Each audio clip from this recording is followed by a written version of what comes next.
Alright, what is up YouTube? It is your friendly neighborhood biker man, Rip It Riley here, back with another video. It's been a minute since I've done a long form video, but this one I think is going to follow up the last video that I made pretty well. And essentially we're going to be doing a couple month review of my Honda Grom. This is an OG Honda Grom, so like a 2015 model.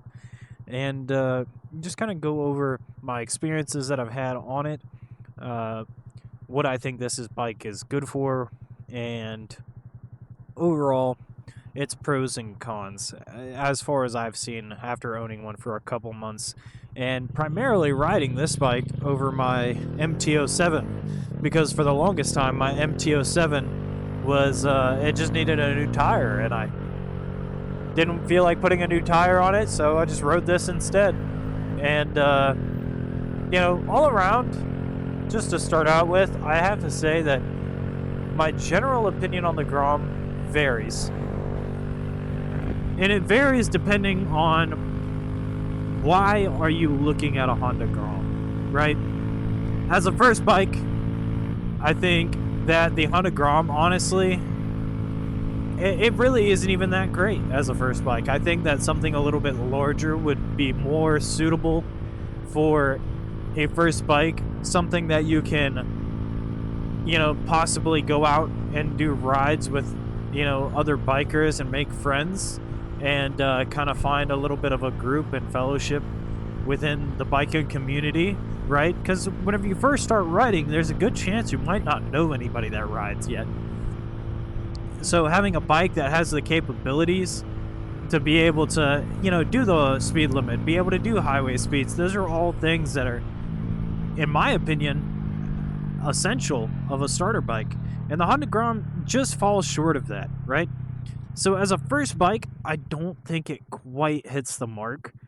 I think the Honda Grom is a little bit more of a niche bike in that it has to be a smaller city, or it has to be kind of like just around town that you're really commuting in order to get the full potential out of this possibly being a first bike for you.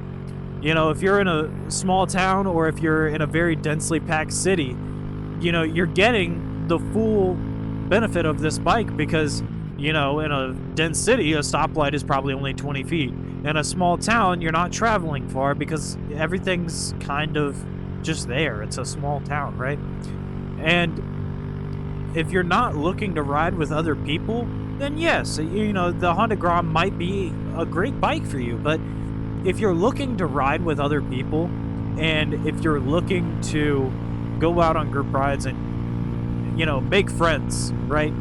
I don't think it's really going to be the best bike. You're going to find yourself falling short of the pack, getting left behind, possibly getting lost if you don't know the area. And that's where I think it falls short of being a beginner bike.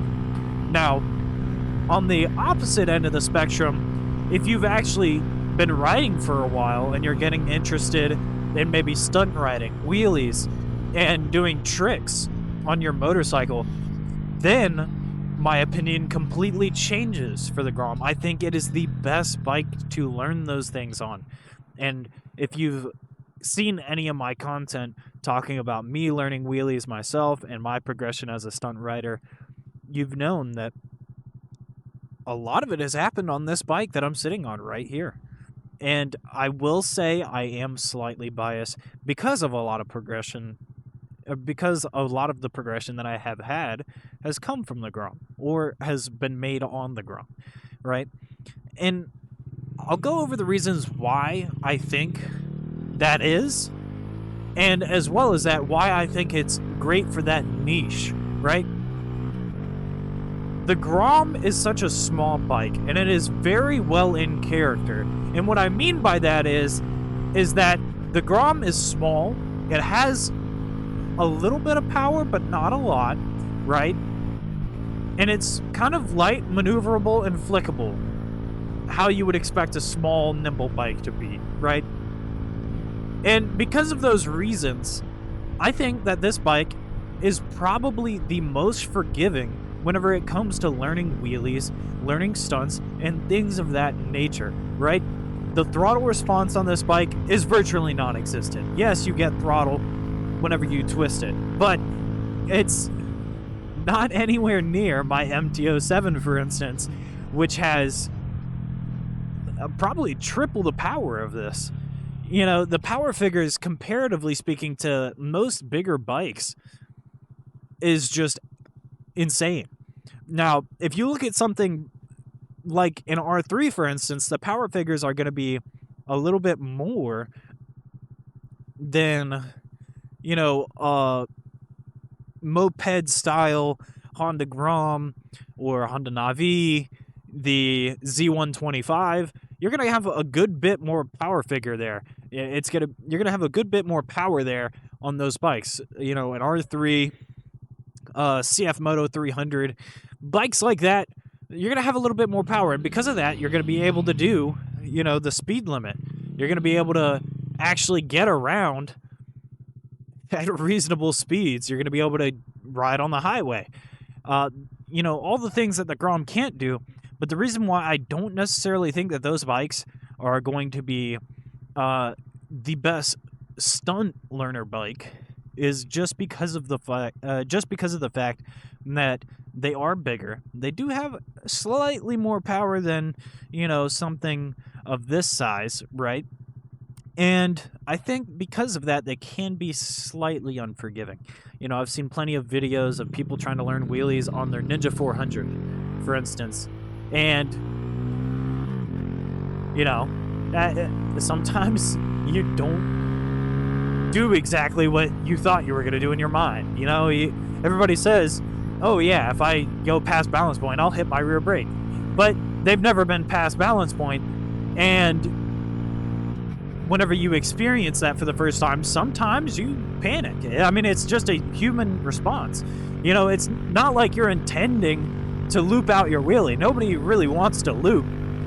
And it's just going to be a process of learning the wheelie, learning how to, learning the rear brake, and kind of getting into muscle memory, the response and brake control and throttle control, right? And that process for the first time can be a little bit scary as is. And so having in your mind concrete that you're going to do something that you've never actually done before is a little bit ambitious, in my opinion, right? And from somebody that has looped before, broken 7 bones, couldn't walk for 5 months, it hurts a lot more to loop out on a big bike than it does on the Grom. I've looped the Grom, and I knew what I was doing. You know, sometimes you're going to have accidents whenever you're learning stunts and things of that nature. And the smaller bike is not going to hurt you as much. It's possible that it can, but it's a little bit less likely, right? It weighs less. It's not going to throw you around as much. You're lower to the ground. You're going at slower speeds. You know, all of those things.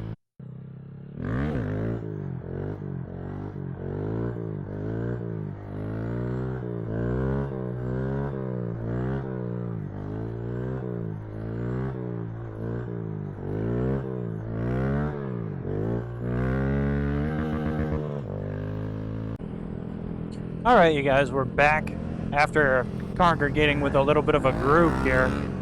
And my battery died whenever I was sitting there talking about the Grom and all those things. But we got a little bit of practice in doing the wheelies on the Grom, of course.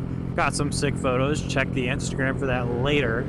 But all around, to wrap things up, I would say that the Grom is great as a second bike. It's not great as an only bike.